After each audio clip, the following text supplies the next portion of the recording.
We all know that white supremacy will not end overnight, but will another Trump impeachment help? Former squatter Trump's possible conviction by the Senate in the wake of his second impeachment will not only serve as a verdict on his individual actions, but it will also serve as a judgment on the tolerance of white supremacy in our country.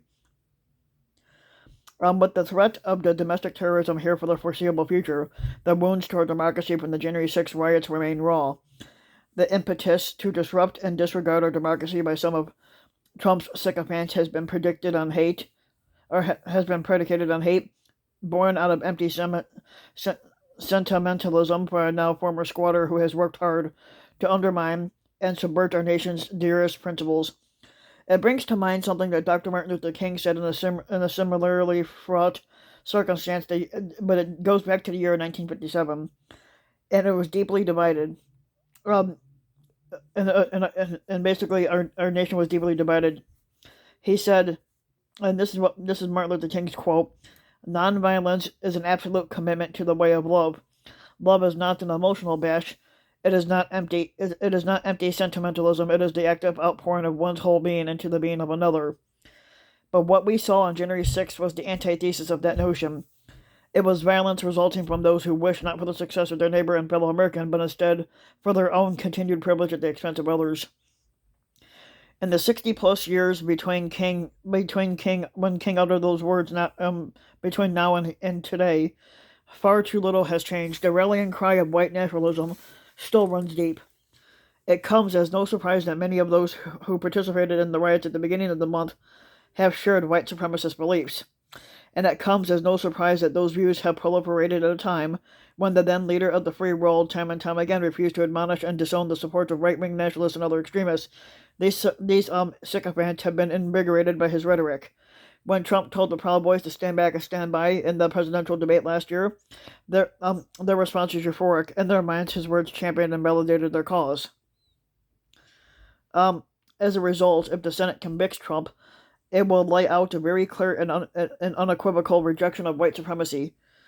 It will show that the vast majority of our leaders, Republicans and Democrats alike, are united in purging this despicable sentiment from our own lands. The defeat of white supremacy will not happen overnight, but it is a long and arduous task that, unfortunately, it will continue to consume our nation for years to come. At the same time, drawing on King's words, it is a nonviolent pursuit born out of a commitment to the way of love.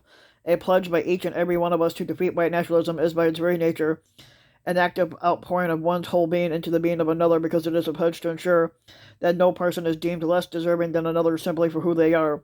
That belief is at the heart of what it means to be an American, and it must stand as an uncompromising principle for our leaders and government and to support and abide by. Any individual who does not live up to that standard must be held accountable, and they betray what our country stands for. But at the same time, we must understand that simply convicting Trump is not just the end goal, but it is instead a powerful first step towards tackling white supremacy on a systemic level.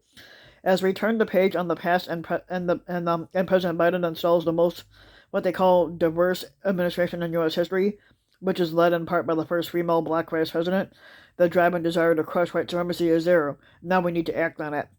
As the Center for the American Progress outlined in a report last year, there are 4 clear actions that Congress, with the support of the new administration, can take in pursuit of dismantling white supremacy.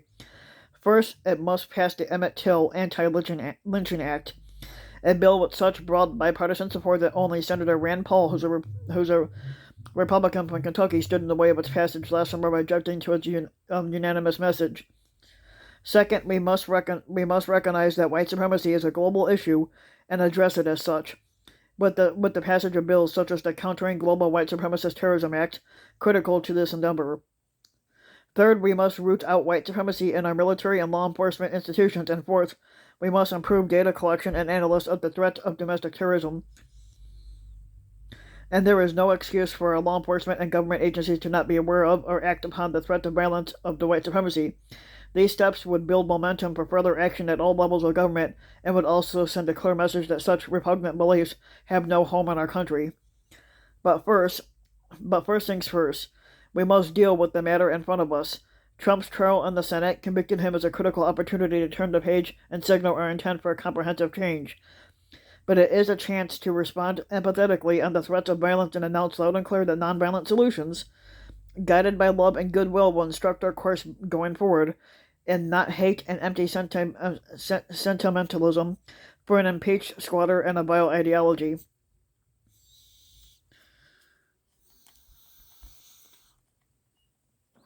There you go.